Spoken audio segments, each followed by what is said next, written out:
contrôle d'Evgeny Prigojine depuis la mi-juillet. C'est le cas des États-Unis qui font cette affirmation. Nous essaierons en tout cas de comprendre avec vous, chers téléspectateurs, et nos invités, si les États-Unis avaient véritablement les moyens d'être au courant de ce que préparait Evgeny Prigojine.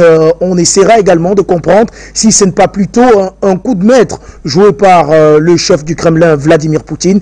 Nous choisissons donc cette actualité pour en parler avec vous et nos invités dans cette édition d'Appel sur le continent. Pour faire le débat ce soir, nous sommes en direct avec vous, Linda Larbaoui. Bonsoir et bienvenue. Bonsoir à vous Junior, bonsoir à toute l'équipe d'Afrique Média, nos téléspectateurs et vos invités s'ils sont là. Voilà. C'est toujours avec un plaisir immense que nous vous retrouvons, Linda Larbaoui. En cours d'émission, on aura également Gamal Abina et Taïfour Smain. Mais le temps que ces derniers nous rejoignent, Linda Larbaoui, on s'interroge ce soir sur l'éventualité de ce que les États-Unis auraient pu être au courant de ce que préparait Evgeny Prigojine. Dans quel camp vous situez-vous? Êtes-vous dans le camp de ceux qui pensent que c'est une machination orchestrée par le maître du Kremlin, ou bien vous également, vous pensez que les États-Unis auraient véritablement les moyens d'être au courant de ce que préparait Evgeny Prigojine? Si je dois parler de moi et dire ce que je pense, ce n'était pas en faveur de la Russie une machination pareille. Mais par rapport à tout ce qui est sorti, je vous ai apporté hier sur Afrique Média tout ce qui a été dit par rapport à cette affaire. Et puis là, j'ai plus d'informations. Mais je vais commencer par répondre à votre question. Par la réponse, la même question a été posée aujourd'hui à Monsieur Lavrov, puisqu'il y a eu une conférence de presse. Je ne sais pas si vous avez pris connaissance de ça. Moi, j'ai écouté les interprétations arabes sur des chaînes arabes. Donc là, cette question a été posée à Monsieur Lavrov et il a dit clairement que fort possible, je vous répète mot pour mot, fort possible que le patron de Wagner donc était en machination avec les services secrets ukrainiens. Donc si on parle de l'Ukraine, on va parler des États-Unis, puisque cette guerre, depuis le début, on sait très bien que c'est les États-Unis qui l'amènent. Donc s'il y a service secret ukrainien, il y a service secret américain, ils étaient au courant. Mais par rapport à ce que j'ai donné hier comme renseignement qui est sorti dans la presse, et il y a des services secrets d'un pays arabe, un pays allié stratégique, donc on conclut que c'est l'Algérie, il y a eu de la nouveauté. Alors, il y a eu hier la réunion justement de l'OTAN, et la Turquie s'est opposée complètement, et la Turquie depuis hier soutient Poutine et s'est prononcée dans ce sens-là en disant que actuellement la Russie a des problèmes internes. Ça n'a eu mon soutien, c'est-à-dire le soutien de la Turquie, c'est par rapport aux problèmes internes. Ça n'a rien à voir avec l'opération spéciale en Ukraine. Donc ça donne déjà un bon point pour la Turquie. Et puisque j'ai appris aussi par la presse orientale qui travaille sur ce dossier, et chaque nouvelle elle nous parvient. Donc depuis hier soir, après l'émission qu'on a fait ensemble sur Afrique Média, il y a 4 pays qui ont aidé justement Poutine personnellement, pas l'État russe, mais c'est par rapport à Poutine, qui ont travaillé sur ce dossier, et ce n'était pas une machination du Kremlin, c'est réellement une manigance de l'OTAN, donc des services secrets ukrainiens et le patron de Wagner. Donc ces 4 pays sont qui? Il y a l'Algérie, il y a la Turquie, il y a aussi les Émirats arabes, parce que les Émirats arabes sont très impliqués en Afrique. Ils sont très très impliqués en Libye par exemple. Et si on prend aussi l'exemple du Burkina Faso, la plus grosse dette du Burkina Faso, c'est les Émiratis qui l'ont.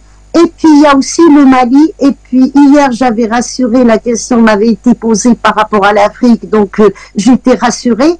Tout est sous contrôle. Et également aujourd'hui, Monsieur Lavrov, dans sa conférence de presse, la question lui a été posée par rapport à l'Afrique et il a expliqué que tout était sous contrôle et les pays africains qui travaillent avec Wagner ont pris contact avec le gouvernement ou l'État, on va parler d'État russe. Donc ça rassure déjà les Africains et les chefs d'État africains et ça rassure aussi les populations africaines. Mais en aucun cas, moi personnellement, je vais revenir à ça, en aucun cas j'ai pensé que c'était une machination, parce que ça allait à l'encontre de tout ce qui a été fait. Il faut reprendre tout ce qui a été dit par le patron de Wagner. À un certain moment, il a accusé carrément la Russie de tuer des soldats. Et ça donnait au même moment, quand il y a eu ces déclarations, et il a montré une vidéo qui rimait rien, qui montrait rien, qui prouvait rien, au même moment, l'OTAN, justement, était en train de se préparer pour se donner la légitimité d'essayer d'intervenir, parce que s'il y a gros problèmes en Russie, la Russie, c'est un pays qui a des très très gros moyens au niveau du nucléaire, donc ça donnait la légitimité, si on veut, aux pays otaniens d'intervenir ou de faire voter d'autres lois pour sanctionner la Russie. Donc ce n'était pas en leur faveur. Mais quand on a vu la déclaration de M. Poutine, qu'est-ce qu'il a dit? M. Poutine a repris exactement des termes que j'ai employés plusieurs fois. La Russie subit une guerre depuis bien avant la chute du tsar. Le terrorisme a régné à partir de 1895 jusqu'en 1917. Et cette année, souvent, j'ai mis le doigt dessus. Et c'est M. Poutine maintenant qui sort et qui parle de cette année. Il s'est passé plein de choses à cette année-là, notamment l'annexion de la Crimée à l'Allemagne. Lénine l'avait offert aux Allemands quand il a signé un traité de paix avec eux. Mais la Crimée est redevenue aux Soviets à partir de 1918, quand les Allemands ont perdu la guerre et le peuple russe a bougé dans ce sens-là. Il ne voulait pas se séparer de la Crimée. Donc c'est une année qui est importante et tout ce qui se passe actuellement est lié. Il n'y a pas de hasard. Ce n'est que l'histoire qui se répète. Et Lénine, à l'époque, avec ceux qui se sont appelés les bolcheviks, qui n'étaient pas majoritaires du tout, qui étaient minoritaires, on peut profiter de l'occasion que la Russie impériale soit en guerre pour déstabiliser le pays et puis pour prendre le pouvoir et pour en arriver là aujourd'hui. Reprenez un peu ce que M. Poutine a dit le 25 février de l'année dernière, c'est-à-dire son premier discours au lendemain du début de cette opération. Quand il a parlé de Lénine, c'était pas de la même façon que quand il a parlé de Staline. Les gens font l'amalgame, souvent on fait l'amalgame entre la révolution bolchevique, les bolcheviks et puis le communisme. Ce sont deux choses différentes. Les bolcheviks ont mis le bazar en Russie, ils ont tué un tsar, ils l'ont liquidé, ils l'ont assassiné avec toute sa famille, avec toute l'horreur qui a suivi, les découper en morceaux, les brûler, tout ça, les dissoudre dans des produits chimiques. Ça a été atroce. Cette histoire, les Russes ne l'ont jamais oubliée. Et c'est pour ça que M. Poutine, quand il est sorti, il a fait son discours, c'était pour sensibiliser les Russes, mais pour leur faire rappeler qu'il fallait pas faire la même erreur. On est en train de nous déstabiliser. Voilà ce qu'il a dit. Et c'est les mêmes, puisque aujourd'hui, il y a un lien entre le patron de Wagner et un banquier, justement, américain qui est d'origine russe, qui est dans le coup. Et cet homme-là, il se voyait déjà à la tête du Kremlin. Et les Américains voyaient déjà qu'un allié à eux à la tête du Kremlin. Voilà ce que je sais, ce que j'ai réussi à rassembler par rapport à la question que vous avez posée, mais il faut pas oublier et il faut pas négliger ce que M. Lavrov aujourd'hui. Donc, s'il a dit probabilité qu'il y avait entre le patron de Wagner et les services secrets, où il y avait une transaction, on parle même, la presse arabe parle même d'un montant de 6 milliards. Donc il y a beaucoup d'intervenants russes qui participent dans des grandes chaînes de télévision, ils sont invités, ils parlent très bien l'arabe, donc ils donnent pas mal de détails, j'essaye de suivre le plus important de ce qui se dit. Merci à vous, Linda Larbaoui, pour cette première intervention. On va de ce pas retrouver Gamal Abina, qui nous a rejoint également. Bonsoir et bienvenue, cher ami Gamal. La question, elle est très simple. S'il fallait répondre de manière péremptoire à la question qui nous intéresse ce soir, est-ce que vous pensez que les États-Unis avaient été vraiment au courant de ce que préparait Yevgeny Prigojine, tel que déclaré dans le New York Times et le Washington Post? Je ne crois pas une seconde. C'est du baratin, c'est malheureusement pour se donner une posture de personnes qui sont informées, qui savent ce qui va se passer par avance. Personne n'attendait ce mouvement, mais je rappelle tout de même, c'est pas la première fois que Prigojine pousse sa beugante. Il l'a déjà fait par rapport à Bakhmout, où il considérait qu'il était lâché par les Russes. 3 jours après, il avait les armes.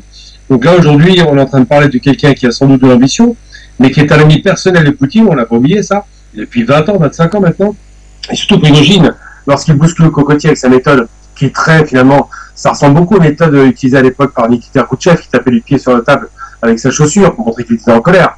C'est beaucoup d'outrance, beaucoup d'esbrouf, beaucoup de mise en scène, mais je crois que, et on risque de le voir dans les jours qui viennent, dans les semaines qui viennent, que la monnaie qui va être rendue par rapport à ce moment, c'est quoi? C'est d'abord la confirmation que Poutine, selon l'Institut de sondage objectif, puisqu'il est proche des Américains, on dit objectif, dit que 82% des Russes sont favorables à Poutine, donc déjà c'est une assise populaire considérable, que l'armée, et ça a été confirmé avec ce pseudo coup de force, lui est favorable, il n'y a pas une défection, personne n'a posé de questions, et surtout ça a marché comme un seul homme, et que Wagner est effectivement, rappelons-le quand même, on appelle ça une milice, mais en réalité c'est une armée privée, qui est organisée par Prigojine, c'est vrai, mais par Poutine aussi.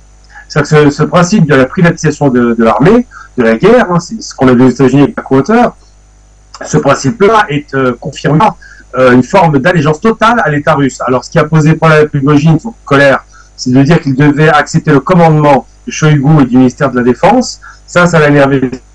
C'est vrai, mais ça ne nous explique absolument pas, soi-disant, une volonté de faire un coup d'État. Et d'ailleurs, il n'y a jamais eu dans la bouche de Prigojine la moindre volonté de coup d'État. Il a dit et répété que M. Poutine se trompait. Il a dit, c'est son ami, qu'il se trompe, qu'il ne trahira pas, et qu'en vérité, il y avait des traîtres au sein de l'état-major russe. On s'est bien rendu compte qu'il n'y a pas eu de traîtres, c'est pas vrai, que tout s'est bien passé, qu'il ne s'est rien passé en vérité. Mais ça a beaucoup excité les Occidentaux, ça a poussé d'ailleurs les Ukrainiens à la faute, parce qu'ils ont tenté en même temps une attaque sous couvert de déstabilisation de la Russie, mais ça a interrogé sur l'approche qu'avaient les Occidentaux vis-à-vis de Poutine. Parce qu'ils se sont dit au départ, ils étaient contents, ils disaient, c'est la pas guerre en Russie, coup d'État, guerre civile, enfin, toute la mise en scène qui avait été mise, d'ailleurs, Poutine était en garde contre ça, c'est vrai. Et de l'autre côté, ils se sont rendus compte qu'ils ne savaient pas. Par contre, ils se sont rendus compte que si Prigojine prenait le pouvoir, ce qui n'était pas du tout prévu, mais parce qu'il avait pris le pouvoir, par rapport à Poutine, il fait figure vraiment d'excité, de quelqu'un de très radical. Et là, en fin de journée, dans les médias occidentaux, au départ, ils se gargarisaient de la catastrophe en Russie, puis après, ils commençaient à être un petit peu, beaucoup plus circonspects, beaucoup plus inquiets. Donc j'ai eu l'occasion de le dire hier dans un média, dès le matin d'ailleurs, je n'ai pas attendu la fin de la journée pour raconter, que c'était de l'enfumage. Ça n'était pas vrai, qu'il ne se passerait rien, que tout allait rentrer dans l'ordre avant la fin de la journée, et c'est rentrer dans l'ordre avant la fin de la journée. J'ai pas une seconde cru à ce qui se passe. C'est un coup de colère, comme ça, si bien fait les Russes, ça c'est pas hier. C'est un coup de choc. C'est une offensive qui a encore été repoussée. Une façon de vérifier qui sont ses amis et qui sont ses ennemis. Et on se rend bien compte sur l'échiquier international que la Chine, par exemple, non seulement n'a pas retiré son amitié ou sa croyance en Poutine, mais l'a renforcé et maintenu. Rappelons tout de même qu'en Chine, entre Poutine et Xi Jinping, il y a eu 40 rencontres. C'est un record mondial. On a rarement vu 2 États, voire 2 dirigeants se rencontrer autant en si peu de temps, en moins de 10 ans. Enfin, 11 ans pour être précis. Et donc aujourd'hui, on a des relations sino-russes qui sont extrêmement bonnes, et on a cet enfumage, j'appelle ça l'enfumage, une opération qui a été réfléchie, sans doute un coup de colère de Prigojine, mais jamais une volonté de coup d'État, c'est évident. Sans doute la volonté de faire des nettoyages comme ça, ça voulait faire les Russes. On se souvient à l'époque de Staline qui avait fait des purges, on n'en est pas, mais il y a un peu de cette idée-là. Mais surtout le fait de voir la réaction occidentale qui a été effectivement d'abord très heureuse, puis après dubitative. Donc je ne crois pas du tout qu'il y ait eu une manœuvre de déstabilisation, et pour ça, et je vais donner des arguments très solides par rapport à ça. Premier argument, cette force privée n'a pas d'aviation. Donc lorsqu'on envoie des blindés, et ce sont des véhicules blindés, ça peut être des chars, quand on envoie des blindés à direction de Moscou sans appui aérien, c'est un peu comme l'Ukraine, c'est un suicide. Ensuite, parce que cette force privée est payée par l'État russe. Donc ils ne vont pas tirer sur ceux qui le nourrissent. C'est pas possible. Puis troisièmement, surtout, c'est que c'est des Russes entre eux. C'est pas comme la Légion française. Ce ne sont pas des étrangers qui rentrent, la Légion étrangère qui rentre sur le territoire. Ce sont des Russes qui travaillent pour la Russie, qui travaillent pour l'intérêt de la Russie.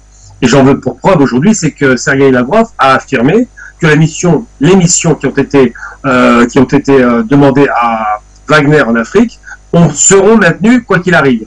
La seule chose qui soit intéressante, c'est que Prigojine a dit que vous aviez trahi l'Afrique, en parlant de certains généraux russes. Donc je pense qu'il voulait pousser son avantage et pousser l'avantage par rapport aux positions qu'il occupe dans différents pays en Afrique, une quinzaine, pour faire en sorte qu'on aille un peu plus vite, pour faire en sorte que les anciennes puissances coloniales dégagent. C'est un peu la logique de Prigojine, ça reste un homme d'affaires, son intérêt c'est de vivre, de bien faire vivre sa petite armée de 25 000 hommes. Et le troisième aspect important, et c'est pas les moindres, comment voulez-vous que 25 000 militaires privés puissent faire face à une armée de 1 million de soldats russes, si jamais il y avait une volonté comme celle-ci?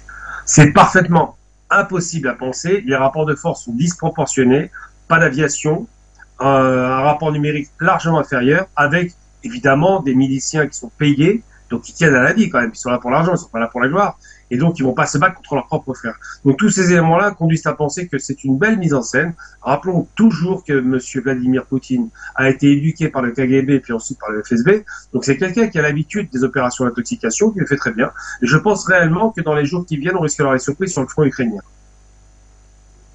Eh bien, Gamal Abinas, il est vrai qu'il était difficile d'imaginer en quelque sorte une prise de Moscou par Yevgeny Prigojine. Vous l'avez clairement établi avec ce manque de soutien aérien notamment. C'est vrai que la milice Wagner, comme on l'appelle, dispose de 25 000 hommes, mais dans ce cas-là, c'est à peu près 5 000 personnes qui étaient en direction de Moscou. On imagine difficilement comment cela aurait pu conduire à un coup d'État. Mais Gamal Abina, est-ce que cette opération, on va le dire comme ça, d'Evgeny Prigojine, peut plutôt s'inscrire dans le cadre d'un conflit de personnes entre lui et le ministre Sergueï Shoïgu? Oui, il y a bien un conflit ouvert, ça dessus il n'y a pas de problème, ils ne s'en font pas mystère, ils se détestent. Donc là-dessus, on l'a bien compris. Mais ils ont un intérêt tous les deux commun, c'est qu'ils ont pour ami Poutine. Poutine a besoin d'hommes solides autour de lui qu'il met en concurrence. Il a utilisé d'ailleurs en cela, et ça a fait rire tout le monde, les méthodes des nazis. Alors je veux dire, pas la barbarie, tout ça, mais la méthode des nazis qui consistait à faire en sorte que chaque structure qui est organisée l'État nazi, qui est un État déstructuré, chaque office, à chaque fois, travaillait en concurrence avec une autre office. C'est un peu une sorte de système ultralibéral qui a été mis en place en Russie, où les meilleurs l'emportent. Donc ça ressemble presque à du darwinisme social, où les meilleurs, qui ont les meilleures conditions, qui ont les meilleurs résultats, qui ont les meilleures notations, entre guillemets, remportent une certaine sympathie de la part de l'État russe, en l'occurrence Poutine. Mais je ne crois pas, je sais qu'il y a une détestation entre les deux hommes, hein, et clairement parce que l'approche des uns n'est pas l'approche des autres. L'approche de Shoigu, c'est une approche de militaire classique, très structurée, presque prussien, j'allais dire, ou presque, enfin, ça rappelle un peu la vieille garde soviétique.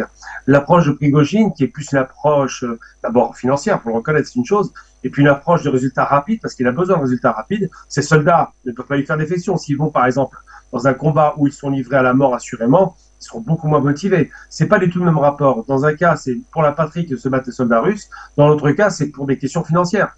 Ça reste des miliciens payés. Donc c'est vrai que ces deux approches sont différentes, sa perspective est différente. Les reproches qui sont faits à l'armée russe correspondent quasiment aux reproches que faisait par exemple la SS à la Wehrmacht, à savoir que la SS n'était pas équipée, la Wehrmacht était très bien équipée. Très rapidement, ça a changé. Et Prigojine joue beaucoup de la carte du chantage, de l'émotion. Vous nous avez abandonnés, on est mal équipés, l'armée russe ne fait pas son travail, nous sommes à le fer de lance et on ne fait pas travailler. Donc c'est un peu cela. Mais au-delà de cette idée de la concurrence entre ces différentes factions, ces factions d'État, il y a une chose qui est une constante. Tous ont le même objectif, faire briller la nation russe, faire en sorte que les ennemis de la Russie, comme ils le perçoivent, soient éliminés. Mais c'est vrai que l'approche n'est pas la même. Alors, au-delà même de la détestation des hommes, et dans les états-majors, il y a toujours des gens qui se détestent. La conclusion de cette ténébreuse affaire, c'est pas un coup d'État. Il n'y avait aucune volonté de la part de Prigogine de faire tomber Poutine, mais pas du tout. Hein. Par contre, Prigogine se sait populaire, voulait asseoir sa popularité face à un Shoigu qui est beaucoup moins charismatique, beaucoup moins présent, contrairement à Prigogine qui investit beaucoup les réseaux sociaux, et un Shoigu qui est bon vieillissant et qui n'intéresse pas trop grand monde. Mais Poutine s'inscrit dans une logique, encore une fois, très presque politburo. C'est-à-dire que la structure militaire doit être respectée, l'organisation ne doit pas bouger. Ça fonctionne en plus. Il faut se rappeler quand même que ce coup de force, entre guillemets, intervient à un moment quand même qui est très étonnant. Il intervient au moment où les Russes ont mis une raclée aux Ukrainiens dans leur contre-offensive complètement désastreuse. Donc comment se fait-il qu'il y ait des tensions au sein de l'état-major russe et de cette armée privée au moment où la victoire est totale sur le terrain ukrainien? J'ai beaucoup de mal à y croire. C'est pourquoi je parle vraiment d'opération d'intoxication. Je suis persuadé de cela. Je me trompe peut-être, hein, tout est possible. Mais une chose est certaine, c'est qu'au-delà de la détestation connue depuis même avant la guerre, entre Prigogine et l'état-major russe, il n'en demeure pas moins que on a vraiment des rapports de force qui se sont inversés et qu'aujourd'hui, la consécration de l'État russe avec son armée nationale l'a emporté sur une armée privée. Aujourd'hui, je pense et je suppose que peut-être que Wagner va intégrer l'État, enfin, il va intégrer le commandement, ce qui était demandé d'ailleurs, le commandement de l'armée russe. Cher Gamal Abina, pour cette autre intervention. On va retrouver Taifour Smaïn qui vient de nous rejoindre également. Bonsoir et bienvenue, cher Taifour. On vous accueille avec la première question, l'interrogation centrale de ce soir. De quel côté êtes-vous finalement en tant qu'observateur? Pensez-vous que ce soit une machination orchestrée par Evgeny Prigogine et Vladimir Poutine, parce que cette opération a été annoncée en grande pompe, reprise et relayée sur la quasi-totalité des médias mainstream occidentaux. On a annoncé une prise de Moscou. On voit difficilement comment cette opération pouvait aboutir à une prise de Moscou, un renversement de Vladimir Poutine. Finalement, Evgeny Prigogine a décidé de faire volte-face. Vladimir Poutine avait annoncé que ceux qui étaient des commanditaires allaient être punis. Finalement, les procédures qui étaient engagées contre Evgeny Prigogine ont finalement été abandonnées. Est-ce que, au vu de tout ce qu'on observe depuis le déroulement de cette affaire, Taifour Smaïn, vous vous situez dans le camp de ceux qui pensent qu'on était engagé dans une partie de poker menteur, ou bien on se trouvait réellement dans une tentative de renversement de Vladimir Poutine par Evgeny Prigogine? Bonsoir Jonathan, merci de m'inviter. Bonsoir à Gamal et à Linda, et merci aussi, et bonsoir à nos téléspectateurs. Écoutez, ça serait minimiser un peu le rôle de Poutine, c'est-à-dire enlever de sa crédibilité. Il faut savoir que ce monsieur est à la tête d'un très très grand pays, un pays de surcroît très très puissant, 7000 têtes nucléaires. Je ne pense pas qu'il va se prêter à ce jeu puéril, on va dire, enfantin, pour jouer avec Prigogine. Non, parce que quand on connaît le passé de monsieur Prigogine, il est vrai qu'à un moment donné, on avait, enfin, on peut pas douter de son nationalisme, mais c'est un monsieur quand même trempé un peu dans des affaires un peu sordides. Hein. Il a commencé avec une petite sandwicherie, hein, donc il faudrait le rappeler à nos téléspectateurs, et donc à partir d'un petit kiosque, il a pu donc ouvrir une série de restaurants. Il est devenu par la suite, d'ailleurs, ce qui lui a valu d'être donc qualifié de cuisinier de Poutine, parce qu'il était le fournisseur du Kremlin.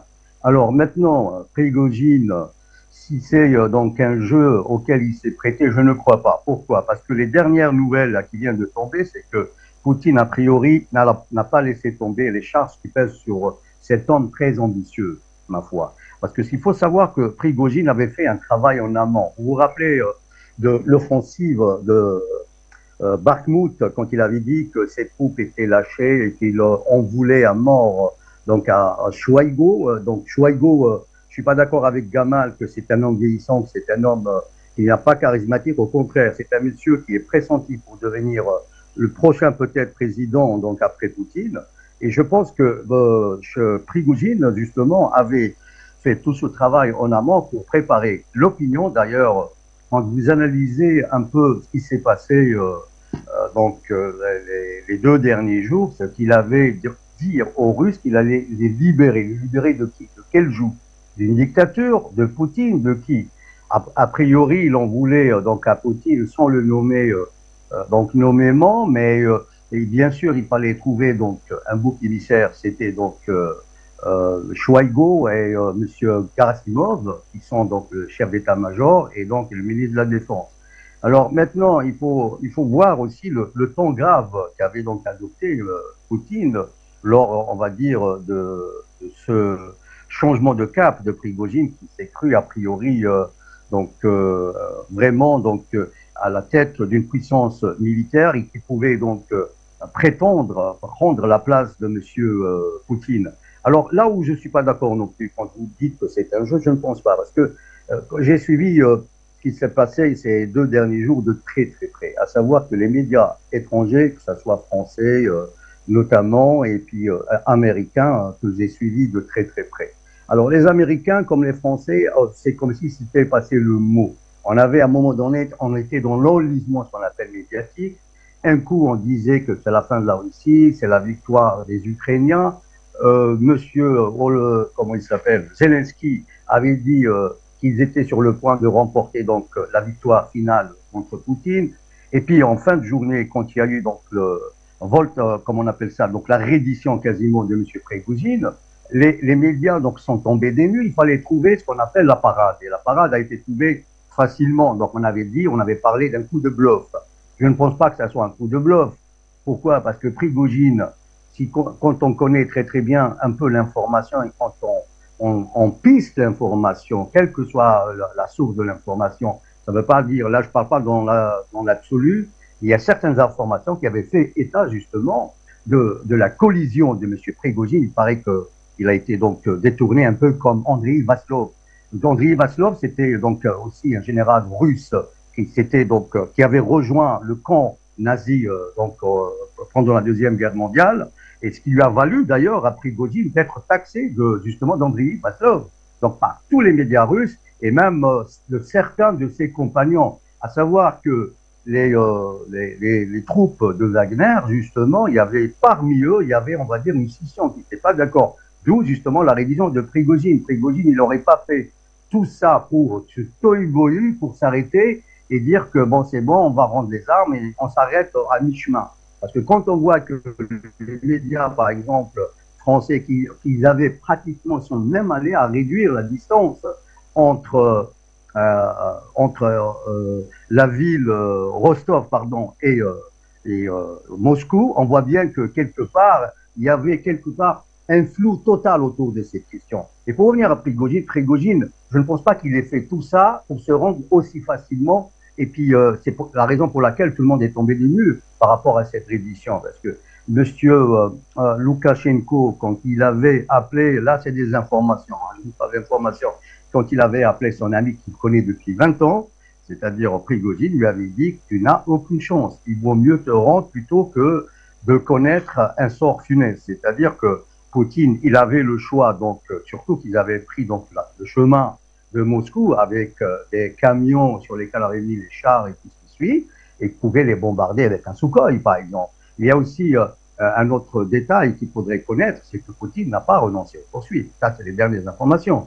Donc, il faut dire que ce n'est pas vraiment un coup de bluff, et on était bien devant une tentative quasiment de renversement, parce que Prigojine, a priori, avait misé sur sa notoriété, sa popularité auprès de certains Russes, et c'est la raison pour laquelle il a poussé, il s'est senti pousser des ailes, donc il avait donc des prétentions, c'est-à-dire de croire qu'il pouvait détrôner Poutine, chose qui est quasiment, on va dire, qui était quasiment impossible. D'ailleurs, Loukachenko lui avait rappelé qu'il n'avait aucune chance. Vous avez toutes les capitales, ce qu'on appelle les pays de l'axe, de Venezuela à l'Iran en passant par la Chine, ils se sont tous rangés du côté donc de Poutine, et vous avez tout, même les pays arabes, qui se sont rangés du côté de Poutine. Donc le monsieur n'avait aucune chance. Alors il y avait encore d'autres informations qui faisaient état justement de collision entre, donc d'ailleurs les services secrets russes avaient parlé d'une collision anglaise, américaine et un pays du Moyen-Orient qu'on peut supposer être Israël. Pourquoi? Parce que les Israéliens, ils sont pas du tout, on va dire, en odeur de sainteté avec Poutine. Hein. Donc ils ont même essayé d'envoyer ce qu'on appelle des chars Markava à l'Ukraine, et maintenant on sait très bien que le torchon brûle entre Moscou et Tel Aviv, Et aujourd'hui, on voit bien que c'est pas donc un jeu d'enfant. Alors, franchement, parler d'un pays comme la Russie qui va se prêter à ce genre, on va dire, de scénario, non, non, je ne crois pas à cette hypothèse, d'autant plus que toutes les informations recueillies jusque-là donc prouvent plutôt le contraire. Hein. Donc, et on va voir avec le reste, justement, avec l'évolution des événements, on va voir que c'est pas du tout un jeu, et on va voir que même Prigojine risque donc soit la prison, soit d'être quasiment physiquement liquidé.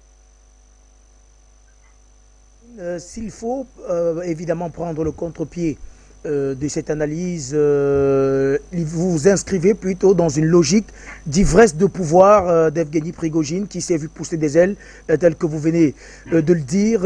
Est-il donc possible que cette tentative, cette action d'Evgeny Prigojine ait été issue de certains services secrets, notamment les services secrets américains, tels qu'annoncés par certains journaux, tels notamment le Washington Post et le New York Times?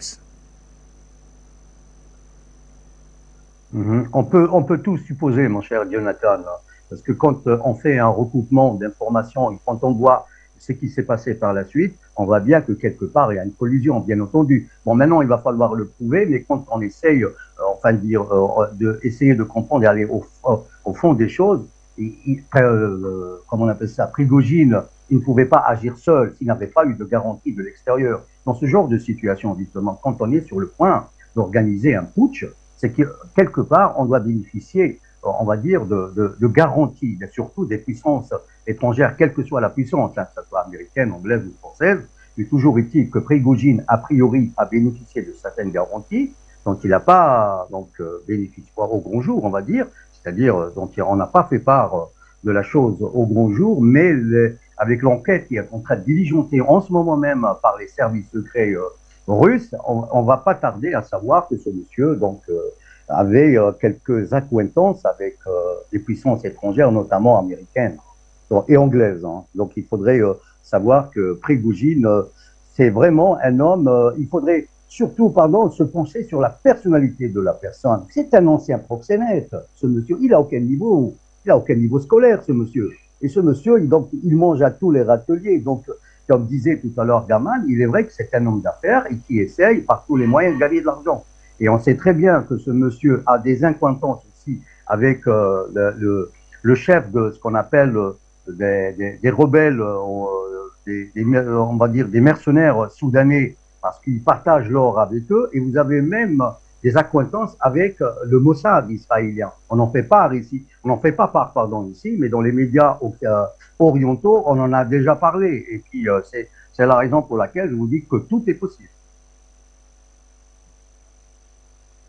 Taïfour Smaïn, on va de ce pas retrouver Léo Nicolin, qui participera également à cette édition d'Appel sur le continent. Bonsoir, cher Léo Nicolin, bienvenue. Merci de nous retrouver pour cette édition d'Appel sur le continent.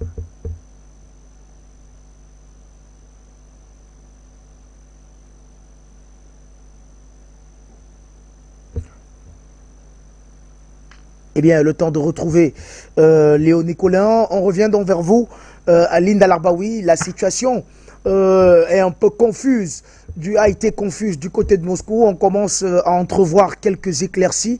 Comment sortiront de cette histoire Linda Larbaoui, Vladimir Poutine et Evgeny Prigojine d'après vous?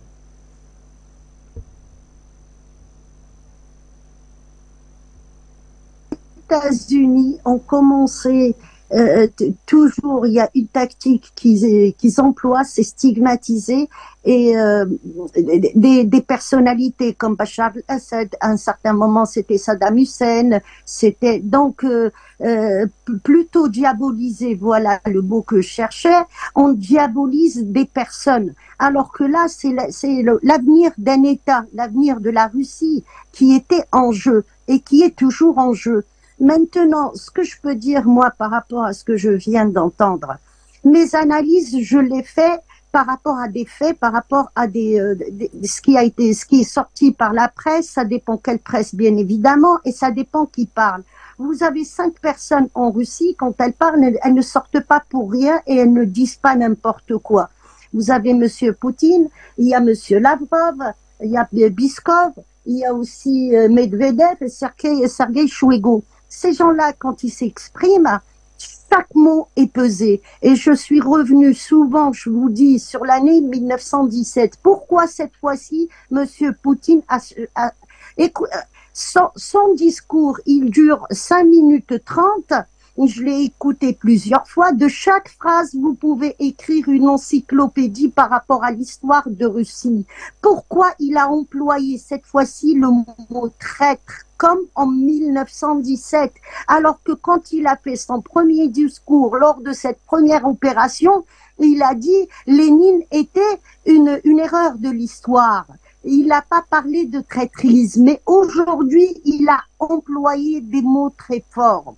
Il faut connaître, si on ne connaît pas le passé, on ne peut pas se situer dans le présent et on ne peut pas voir l'avenir. Si vous connaissez le passé de la Russie a subi, c'est le premier pays où les Israélites qui ont réussi plus tard en 1917 à avoir la déclaration de Balfour pour créer l'État d'Israël, c'est eux qui ont financé depuis le début, depuis 1895. Là, regardez à combien d'années je remonte. Et c'est ce même organisme qui a travaillé à partir des États-Unis et en se formant en AIPAC en 1905, c'est ce même organisme qui travaille aujourd'hui. Ce n'est pas les mêmes personnes. Bien sûr, Lénine n'est plus là et Jacob Schiff n'est plus là, mais c'est les mêmes banques et c'est les mêmes personnes qui travaillent dans le même sens. La Russie n'est pas sortie de la panade. Vous savez, la première semaine de cette guerre, c'était un dimanche après-midi. J'ai fait une émission avec vous, avec Afrique Média. J'avais prédit que cette guerre allait durer dans le temps et elle allait durer très très longtemps. J'ai été contredite. J'avais dit que Poutine allait se servir de la coupure de gaz pour faire pression parce que c'est une arme. J'ai été contredite. Le premier qui a bradé son gaz contre la nourriture, c'est le peuple russe. Ce n'était pas Saddam Hussein, c'était le peuple russe. Avec quoi l'Europe s'est construite? Avec les richesses africaines, mais quelle énergie? C'est l'énergie russe. Ça a été bradé. Quand on connaît ce volet-là de l'histoire, on peut comprendre ce que dit Poutine, pourquoi il compare ce qui est en train de se passer avec 1917. Mais il faut être débile pour croire que avec 5000 personnes, voire même 25 000 personnes, on peut détruire une armée avec ses réservistes. Elle fait 4 500 000. Il faut être complètement débile. Mais qu'est-ce qui s'est passé en 1917? Pendant que la Russie était en train de mener une guerre, on a fait toute une propagande et puis là, c'est une minorité qui a mis la pagaille dans le pays. Dès que le sang a coulé, c'était fini. On était parti pour une guerre civile. C'est ça la comparaison que Monsieur Poutine fait. C'est-à-dire qu'il y a une minorité qui veut semer la pagaille, qui veut provoquer que le sang coule, et si le sang coule, eh ben ça part pour une guerre civile. Il y a un lobby en Russie. Pourquoi la Russie, même si aujourd'hui beaucoup de pays se sont alliés à la Russie, pourquoi la Russie ne s'est jamais prononcée au niveau des Nations Unies par rapport à la Palestine? Les Russes commencent à peine maintenant à se prononcer. Pourquoi Poutine a fermé l'espèce d'agence israélite qu'il y a en Russie et il a enlevé les passeports à tous les Israélites qu'il y a en Russie, il leur a enlevé les passeports. Ce volet, personne n'en parle parce qu'il y a un lobby qui est là et ce lobby est rattaché à l'AIPAC et c'est ça qui fait qu'aujourd'hui les États-Unis soutiennent, c'est le lobby le plus important aux États-Unis. Et c'est pour ça que j'avais dit que cette guerre allait durer très longtemps, je le savais, parce que je peux en dire long sur ce côté-là, mais c'est pour ça aussi que Poutine, il revient sur ce qui s'est passé à l'époque. Il y a un rattachement entre les faits, rien n'est fait par hasard, et quand ces gens-là, je vous ai dit, il y a 5 personnes quand elles parlent, il faut décortiquer les mots qui ont été employés. Vous savez, Aujourd'hui, nous avons tous les pays arabes qui ont rejoint la Russie, alors que ce sont les pays arabes qui ont démantelé l'Union soviétique. Il y a bien une raison, c'est parce que c'est Staline qui a en négociant pour avoir des crédits avec les banques américaines gérées par l'AIPAC, il avait négocié l'État d'Israël. Voilà ce qui s'est passé. Et tout ça est lié. Le premier chef d'État qui est revenu sur cette année quand Zelensky était au sommet de la Ligue arabe, c'est Kais Saïed. Il a cité cette année, il a donné des détails. Nous sommes en train de décortiquer ce qui a été fait en 1917, c'est-à-dire South Beko. C'est South Beko qui a balkanisé les véritables États-Unis. Les vrais véritables États-Unis, c'était l'Empire ottoman. Les Américains n'ont rien créé, ils ne créent rien, ils copient, ils volent. Ce sont des colons installés en Amérique du Nord.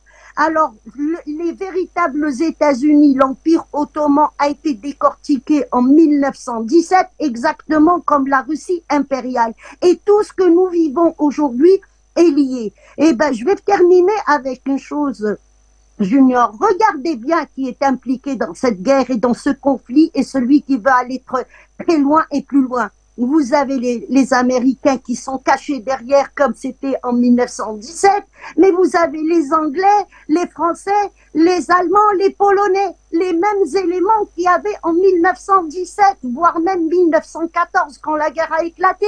Donc nous avons les mêmes éléments et avec les mêmes ingrédients, on peut fabriquer la même chose. C'est ce que les Américains croient, mais ce n'est plus possible. Les Américains ont fait trop de mal partout. Ça y est, le jeu, on le voit, c'est très clair, le jeu est vu par tout le monde. Ils ne peuvent plus avoir autant d'autorité qu'avant. Et la Russie, depuis 2017, a terminé les dettes. Donc, elle peut couper le gaz, elle peut s'arrêter là, elle a tout remboursé. Et les banques Rothschild ont été dégagées de la Russie et de la Chine. C'est pas un hasard tout ce qui se passe. Croyez-moi, c'est pas un hasard. Mais revenez toujours à la source et revenez aussi à ce que les officiels disent. Pourquoi Lavrov dit ceci ou cela? Pourquoi Poutine dit ceci et cela? Et c'est pour la première fois qu'il traite les bolcheviks de traîtres. Parce qu'en disant c'est de la traîtrise comme en 1917, ça veut dire que les bolcheviks à l'époque étaient traîtres. Et nous sommes dans la même guerre. Voilà le message qu'il a fait passer aux Russes. C'est-à-dire que nous sommes toujours là en train de subir et cette guerre, il faut la gagner pour en finir avec une entité qui s'appelle les États-Unis. Merci à vous, Linda Larbaoui. On va peut-être cette fois-ci avoir la possibilité de retrouver Léo Nicolian si finalement il est connecté. Bonsoir et bienvenue.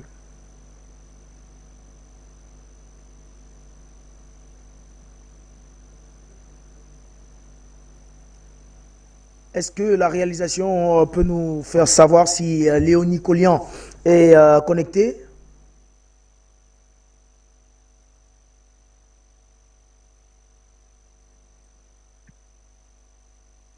Il y a des soucis véritablement avec notre quatrième invité, Léo Nicolian. On va permettre aux téléspectateurs de participer également à cette édition en ouvrant bien sûr le standard, mais avant, le temps que ces derniers arrivent au standard, on va vous retrouver. Gamal Abina, on s'interroge véritablement sur ce qui est passé par la tête d'Evgeny Prigojine. On espère avoir un peu plus d'éclaircissement au fil des jours à venir, mais comment, d'après vous, sort Vladimir Poutine de cette histoire? Est-ce qu'il sort véritablement grandi ou bien il sort affaibli comme certains médias occidentaux le pensent? Gamal Abina. Il y a déjà deux aspects à cette histoire qui arrive au moment où les Russes sont forts sur le terrain militaire, contrairement à 1917, c'était il y a l'instant. Sur Barriquet, en 17, ils étaient en situation difficile face à l'Allemagne. Là, ils sortent très renforcés et cette histoire permet de penser que c'est une opération de force qui donne le sentiment d'une volonté de coup d'État qui n'a jamais été prononcée d'ailleurs, avec un discours de Poutine très dur par rapport à la trahison, donc il met vraiment à l'épreuve ceux qui le suivent, mais bon, là pour l'instant, il n'y a aucun problème. Et cette histoire donne le sentiment du côté occidental qu'il a été affaibli. Mais en vérité, non, il n'a pas été affaibli. D'abord parce que j'ai rarement vu une volonté de coup de force qui est annulée en une journée, en une demi-journée, pour commencer. Puis surtout parce que, encore une fois, ceux qui payent Prigojine, c'est quand même la Russie. Ceux qui payent Wagner, c'est la Russie. C'est quand même eux qui ont la main mise dessus. C'est à Poutine quelque part. Et ça ne l'a pas affaibli puisqu'il a récupéré la main très rapidement. Et juste pour asseoir une réalité, c'est que, connaissant Poutine, amnistier ceux qui auraient tenté de faire ce qu'on appelle en langage militaire une trahison, donc un coup de force, un coup d'État, et donc une trahison pour la nation, un acte de haute trahison, ça se finit par les armes, ça se finit pas par une amnistie, ça j'y crois pas du tout. Donc je pense qu'il y a sans doute de la part des Prigojine une volonté d'ambition évidente. Hein. Il a dû un petit peu, il a vu qu'il était populaire, il a dû peut-être avoir des volontés, des velléités de vouloir diriger la Russie, c'est possible, là, tout est possible, je n'écarte rien, mais une chose est certaine, c'est que ça n'a pas affaibli Poutine, ça l'a totalement renforcé. Alors maintenant, de dire qu'il y aurait des donneurs d'ordre extérieurs, je ne crois pas une seconde. De dire qu'Israël serait derrière, je crois encore moins, parce qu'Israël est en panique. Elle ne peut pas soutenir l'Ukraine pour des raisons simples, c'est que si elle attaque l'Ukraine, elle se met à de la Russie, et la Russie lui a offert sur un tableau, sur un plateau, 1 million de juifs russes. Donc ils n'ont pas envie de se mettre en mauvais terme avec Poutine, ça ne les intéresse pas. Depuis le début du conflit ukrainien, ils ont toujours pris de grandes distances. Pire encore, lorsque Zelensky a commencé à s'exciter en parlant de l'Holocauste, en disant c'est pareil, ils l'ont calmé directement le jour où il a fait son discours avec Knesset. Vraiment, ils ont beaucoup de mal avec Zelensky, qui n'est pas pour eux quelqu'un de très intéressant, c'est pas un type très sérieux, et surtout qui emmène son pays à la catastrophe. Donc je pense qu'Israël n'a pas de part ou très peu de part. Elle voudrait vendre des armes, mais ne le peut pas. Il n'y a aucun armement qui est proposé. Ils font des basses propositions comme les Américains. Enfin, n'oublions pas que les Américains proposent des F-16 pour 2024. Hein. Donc il va se passer des choses. Ensuite, la guerre durera, je ne sais pas, mais ce qui est sûr, c'est que l'hiver va être dur pour l'Europe. Et l'intérêt des Européens, c'est pas de poursuivre une guerre, parce qu'ils ont entamé toutes leurs réserves stratégiques de gaz. Ils ne pourront donc pas affronter un nouvel hiver, c'est une évidence.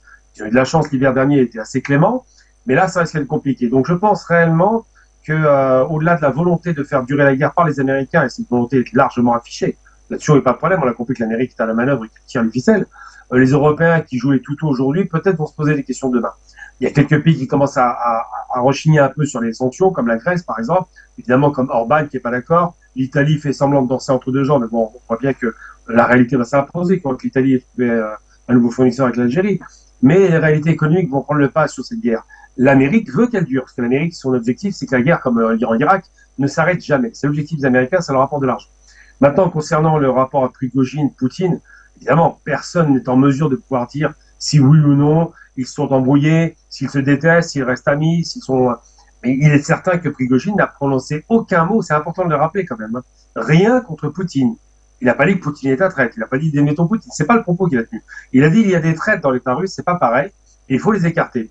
Et là, on parle vraiment de rapport d'homme à homme, à savoir que Prigojine déteste effectivement Shoigu, déteste évidemment le ministre de la Défense, tout comme les chefs d'état-major, il les déteste parce qu'il est en concurrence avec eux.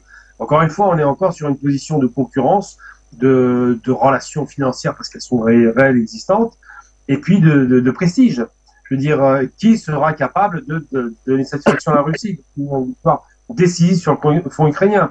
Aujourd'hui, les positions sont stationnaires, bien que l'Ukraine ait perdu 20% de son territoire. Mais qui sera en mesure de dire c'est moi qui ai remporté la mise? Prigojine a remporté la mise sur Bakhmut, qui s'appelle maintenant Artemios, qui est du côté russe, c'est vrai. Aujourd'hui, il réclame plus de moyens, il l'a dit depuis le début. Alors apparemment, ça se passe pas bien, c'est vrai, parce que la Russie voulait faire la main basse sur son armée, qui est très efficace, ça pour le coup. Mais une réalité se discute pas. Les seules personnes qui sont en confrontation aujourd'hui sur le terrain ukrainien, c'est les Russes, évidemment, mais c'est les Américains.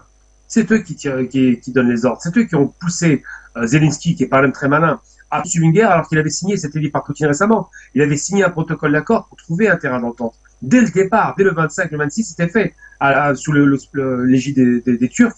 Donc l'opération avait été menée rondement, mais il va de soi que le Premier ministre anglais a tout de suite dit à Zelensky, si vous signez ça, on vous coupe nos aides, et ça a été un chantage.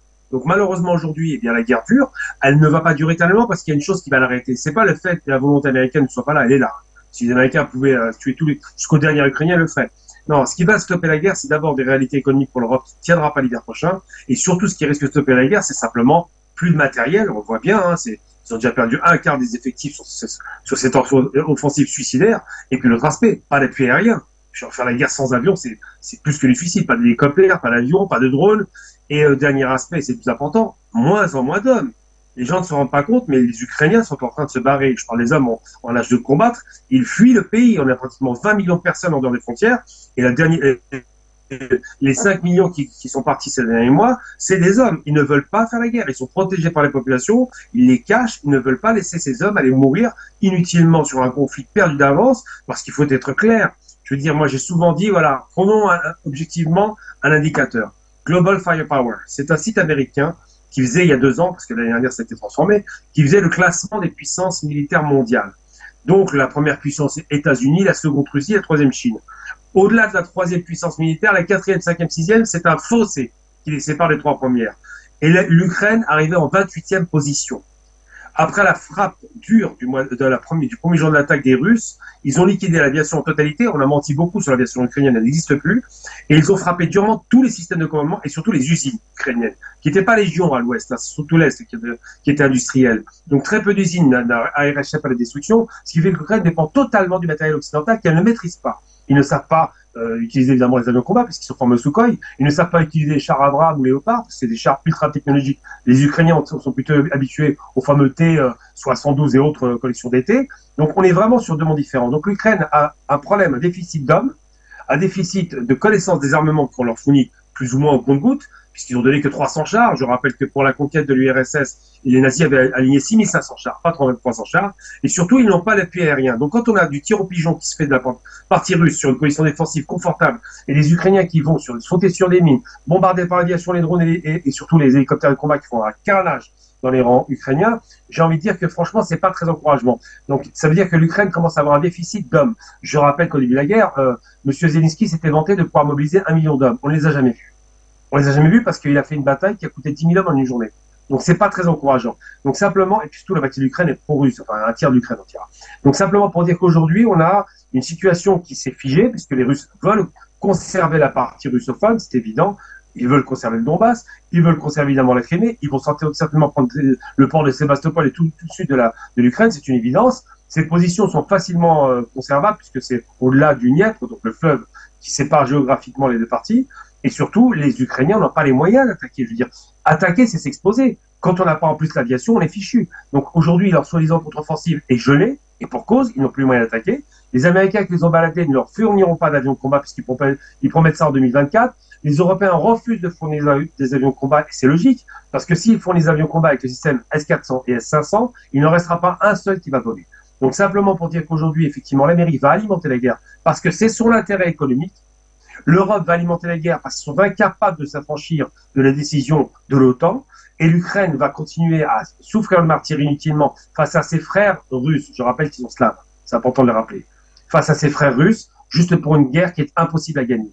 Je pense que ce qui peut arriver de mieux aujourd'hui à l'Ukraine, c'est que Zelensky aille à la tête des négociations et trouve un terrain d'entente avec les Russes plutôt qu'avec les Américains. Mais réellement, je ne crois pas une seconde à un changement un renversement de valeur. Je tiens à saluer Monsieur Nicolian qui est juste là parce qu'on n'a pas réussi à l'entendre, malheureusement. C'est peut-être un problème de son, mais je le salue. Et puis comme aux amis, Linda et Ismaël. Merci à vous, Gamal Abina. On va de ce pas également essayer tenter une autre connexion avec vous. Léo Nicolian, bonsoir et bienvenue.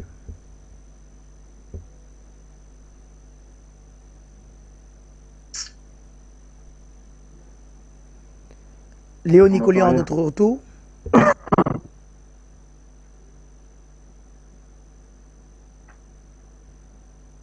Il y a un vrai problème de son, on n'entend pas. Est-ce que la réalisation peut nous faire savoir si Léo Nicolian a notre retour? Il y a un problème de connexion. Bonsoir. Donc, je salue Gamal, qui me rappelle un grand homme égyptien, Gamal Abdel Nasser. Mais parallèlement à cela, j'ai entendu notre amie Linda. Je suis en très grande majorité en accord avec elle. Mais il y a des points de désaccord. Alors j'espère qu'on me voit bien parce que j'ai pas le retour à l'écran. Néanmoins, Linda a raison de parler et de dire pour savoir où on en est aujourd'hui, il faut retourner dans le passé. Alors, on va pas faire un cours d'histoire, mais juste un petit rappel de piqûre. Permettez-moi de dire une chose. La Russie est un pays immense. Mais quand je dis immense, c'est même pas l'Union soviétique, c'est la Russie en elle-même. Deux, elle a des richesses, mais alors, vous ne pouvez pas imaginer les richesses de la Russie. Seulement, voilà, le tsar Nicolas, qui avait des quantités d'or astronomiques, avait commis l'erreur de planquer son or en Angleterre chez son cousin. Parce que vous savez, les familles royales, elles avaient des liens de parenté.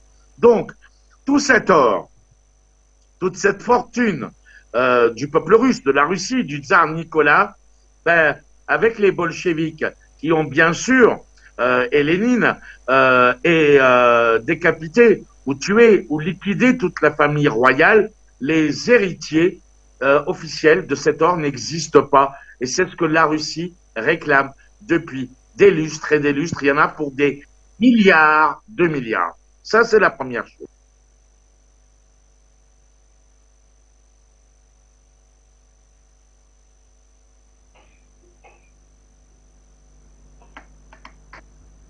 Est-ce que Léon Nicolian est toujours Tu as là? coupé ton micro. Il a coupé le micro. Il a coupé le micro. Ton micro.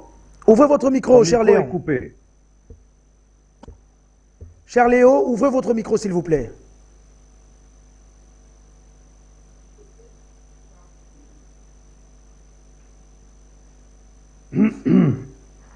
Eh bien, beaucoup de difficultés techniques avec Léo Nicolian ce soir. Différentes nations. Allez-y, Oui, allez-y, oui, je Léo, suis toujours nous là. écoutons. Donc, alors Linda avait raison de parler du démembrement de l'Empire ottoman. Elle a parlé de 1917, elle a donné des dates, mais on oublie un détail capital. C'est 1924. Dans le 1924. cadre des richesses, dans le cadre des richesses mondiales,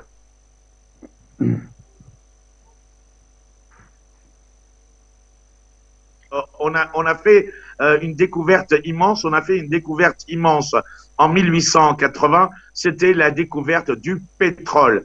Donc toutes les puissances ne s'étaient pas trompées en disant il y a des richesses extraordinaires, c'est le pétrole. Seulement le pétrole des pays arabes, il était entre les mains des qui?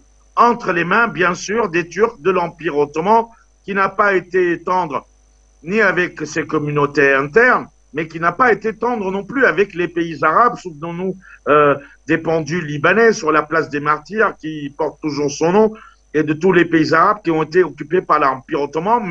Mais évidemment, l'Occident, voulant mettre main basse sur ce pétrole, il fallait bien diviser pour mieux régner, d'où le démembrement de l'Empire ottoman et les accords entre les Français et les Anglais, Sykes, l'anglais, et Picot, le français, pour le partage du monde et la création d'États qui n'existaient pas, ou du moins du tracé des frontières, tel qu'on l'a vu avec la Syrie, le Liban, la Palestine sous mandat, le Liban sous mandat français, la Palestine sous mandat anglais.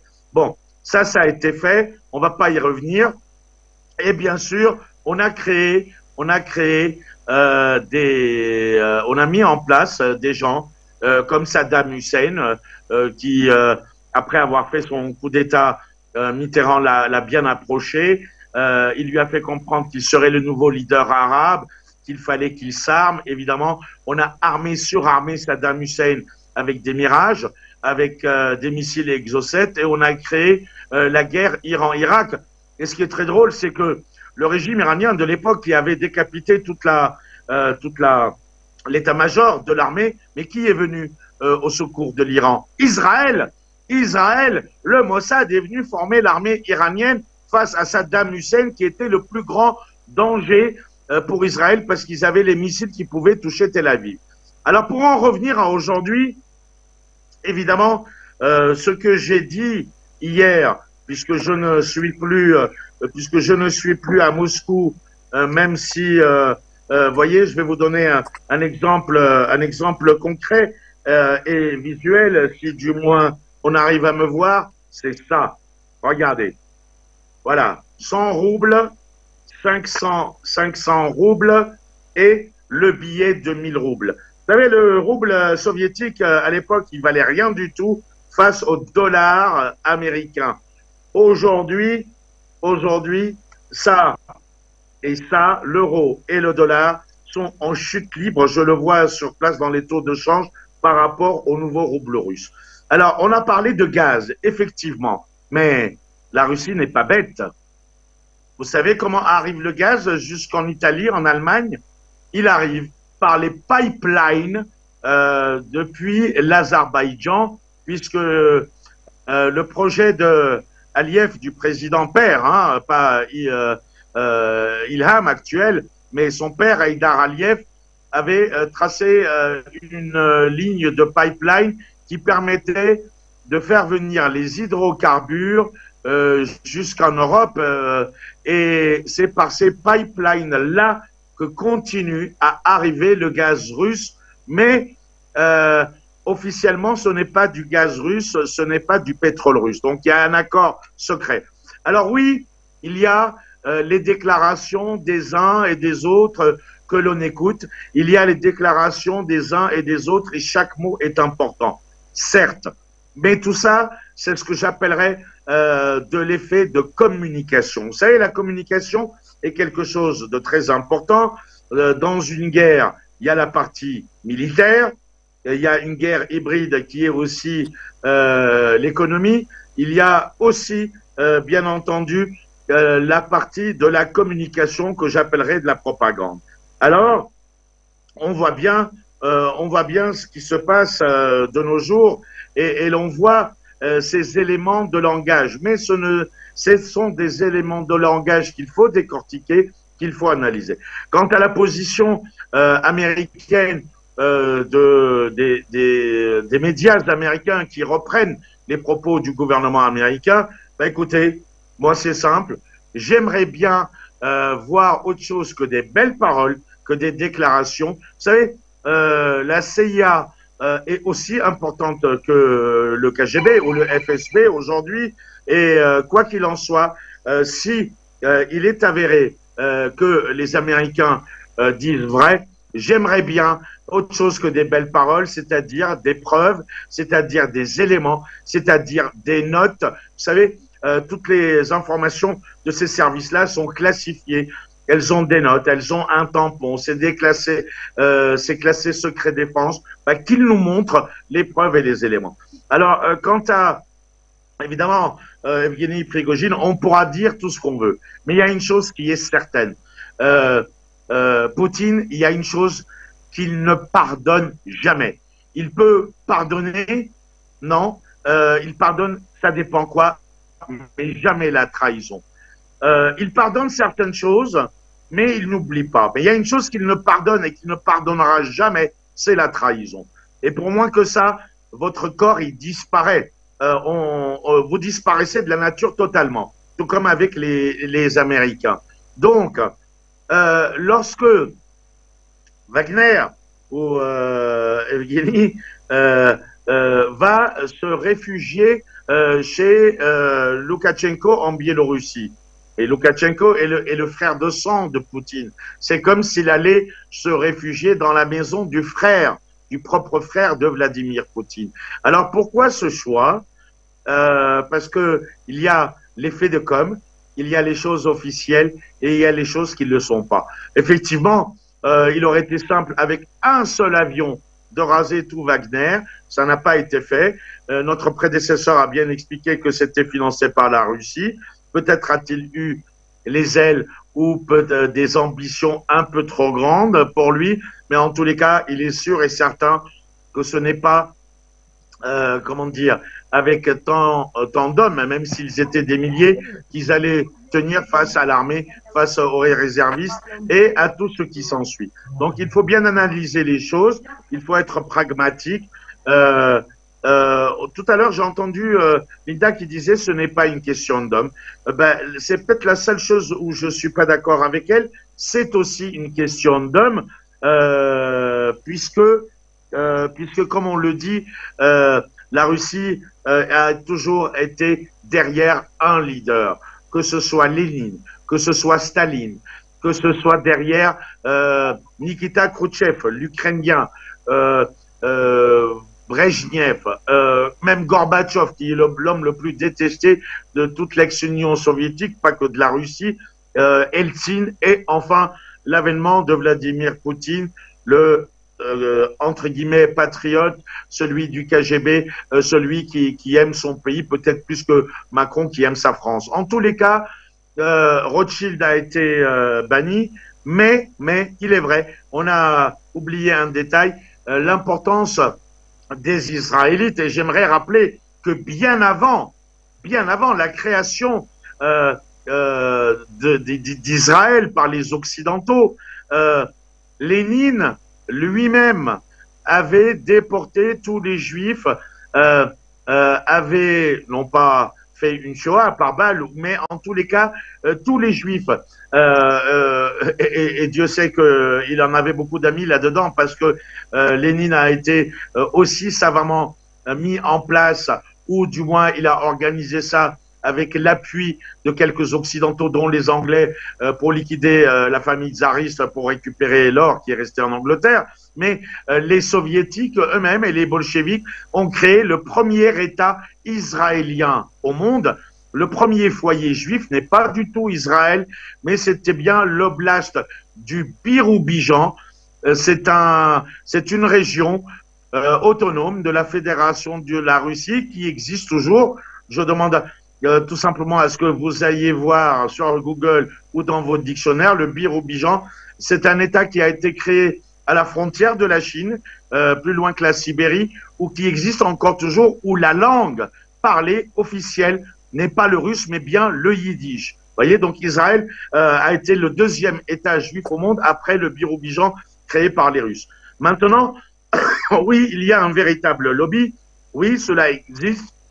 Oui, ils sont très puissants, y compris en Russie même.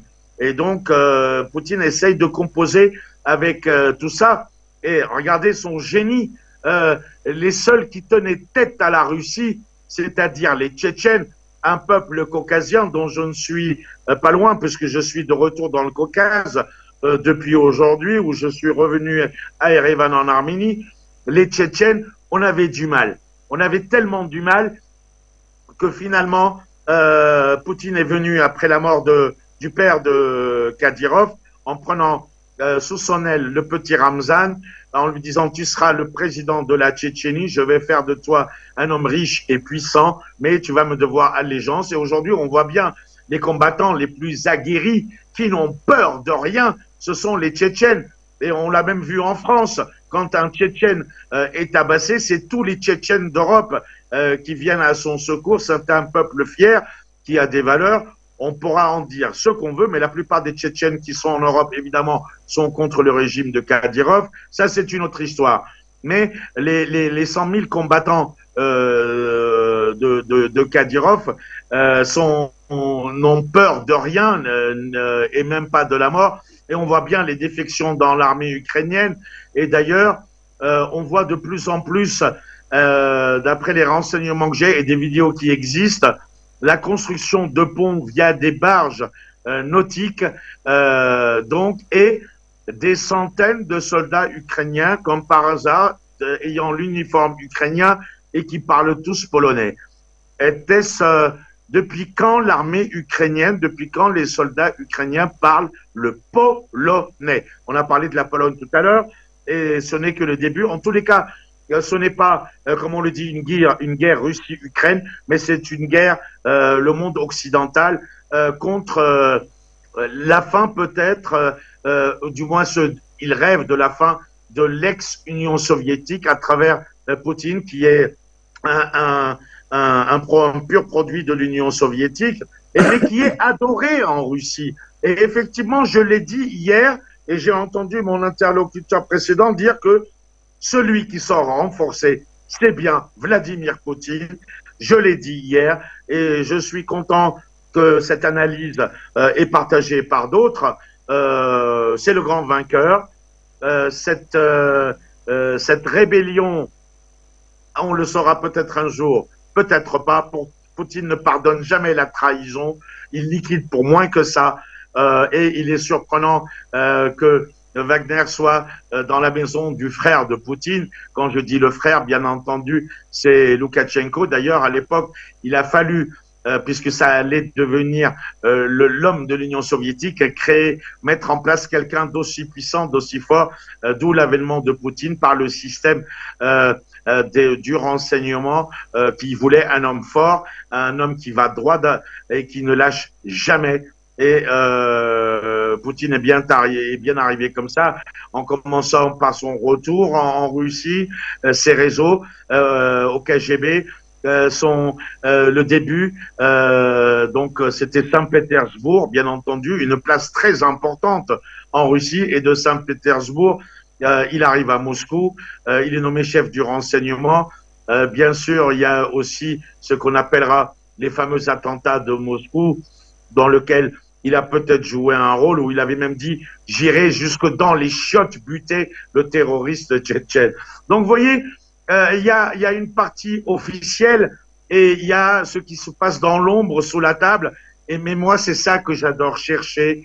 Et croyez-moi, quand on cherche, on trouve, parce que les langues se délient, parce qu'on a des contacts, que ce soit avec Monsieur Lavrov, que ce soit avec un personnage très important en Russie, qui n'apparaît nulle part, qui s'appelle Oganessian et qui est au cabinet de Lavrov, qui s'occupe de la revue International Affairs. Je ne vais pas donner tous les noms de mes contacts en Russie, encore moins ceux que j'ai du côté des Américains ou des Français. Alors les Français, laissez tomber. Mais en tous les cas, il est sûr et certain que cette guerre, qui est la suite non pas de la Seconde Guerre mondiale, mais de la guerre froide, elle est hybride et on en est peut-être très loin de la fin, très très loin. Ça va être un conflit, si du moins militairement il s'arrête un jour, il va continuer dans l'information, dans les technologies, dans les contrôles des technologies, le crédit social. Tout à l'heure, j'avais quelqu'un à Paris qui me disait « Mais quelle honte!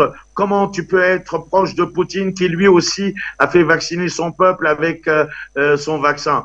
Certes, c'est une réalité. En tous les cas, il y a des choses qu'on ne nous dit pas. Il y a la version officielle, celle des médias, celle de la com, y compris de la com des autorités russes. En tous les cas, c'est vrai que ce combat entre ces deux monstres, le grizzly américain ou le faucon ou l'aigle américain contre l'ours russe, on est encore très loin de la fin, mais le pire qui est redouté par les États-Unis, croyez-moi, n'est pas du tout la Russie, c'est bien la Chine. Et aujourd'hui, la Chine reste en retrait, elle observe. Le jour où elle rentrera en jeu, si du moins elle rentre en jeu, c'est ça qui fait une peur atroce aux Américains. Et la preuve en est, c'est que les Américains ont bien précisé au Liban qu'ils pouvaient faire ce qu'ils veulent du port de Beyrouth, même le donner à Macron, à n'importe quel pays, mais il était hors de question de laisser le monopole de la construction, de la reconstruction et du port de Beyrouth à la Chine. Comme quoi, les États-Unis, c'est pas la Russie qui leur fait peur, c'est la Chine. Pierre Fitt ne s'était pas trompé sous Giscard en disant quand la Chine s'éveillera. Donald Trump l'avait dit avec Google, Huawei. Et il y a un autre pays qu'on néglige aujourd'hui, c'est le pays le plus peuplé au monde, plus que la Chine, c'est l'Inde. L'Inde qui est aussi une puissance, mais qui a face à elle le Pakistan. Vous voyez, tout ça, ce sont des zones d'influence. Et pour les intérêts stratégiques russes, aujourd'hui, qui lâchent, entre guillemets, un petit pays du Caucase qui est l'Arménie, ben, c'est ses intérêts à elle. Si elle doit s'allier avec l'Azerbaïdjan et la Turquie, on voit bien les déclarations d'Erdogan aujourd'hui. Il y a, ce n'est pas une partie de billard à deux bandes, mais multibandes, et les alliances ou les désalliances se font et se défont en fonction des intérêts des uns et des autres. Et on l'a bien vu, Erdogan a accepté de payer le gaz russe en roubles. Donc, il joue sur tous les tableaux. La BRICS, c'est une chose. Il y a les pays qui intègrent la BRICS, mais dans la BRICS, il y a aussi l'Inde qui fait partie du Commonwealth.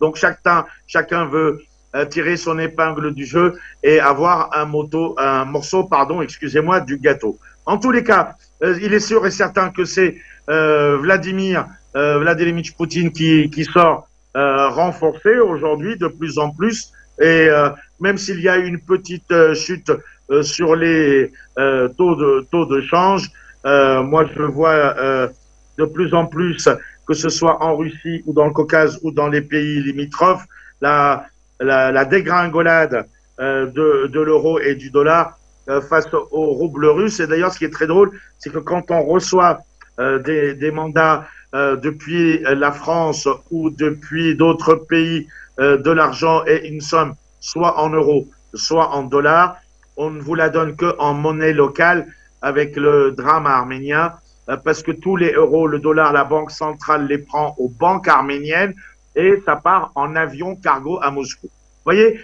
on ne rigole pas avec Poutine, c'est un joueur d'échecs, c'est un très bon homme d'information, de renseignement, du contre-renseignement, de l'analyse et surtout de la mise en place de stratégies comme le jeu de Go ou un jeu de stratégie qui est un jeu d'échecs. Et pour ça, il faut reconnaître que il sait s'y prendre et il a tenu bon et je pense qu'il tiendra bon encore très longtemps. Merci à vous, Léonie Collian. S'il est vrai que le conflit est ouvert depuis des mois entre Yevgeny Prigojine et le ministre de la Défense, Sergueï Shoigu, également le chef d'état-major Valery Gerasimov, il n'en demeure pas moins que dans toute cette grande opération menée par le président fondateur de la compagnie militaire privée Wagner, c'est le chef du Kremlin, Vladimir Poutine, qui en ressort grandi. Merci à vous, chers messieurs, d'avoir participé à cette édition, même si on n'a pas totalement fait la lumière, même si les avis sont encore partagés entre ce qui s'est réellement passé du côté de Moscou. Reste à savoir si c'était véritablement un coup de maître du chef du Kremlin ou bien une tentative de retournement d'Evgeny Prigojine. Je le disais, toujours en est-il que Vladimir Poutine en sort grandi. Merci à vous, Léo Nicolian, Taïfours Maïn, Linda Larbaoui et Gamal Abina d'avoir participé à cette édition d'Appel sur le continent. Merci également à toute l'équipe technique qui a travaillé pour la réussite de cette émission. Restez sur Afrique Média car nos programmes se poursuivent. Je vous retrouve demain soir pour une autre édition d'Appel sur le continent. Même chaîne, même heure. Mesdames, Messieurs, bonsoir.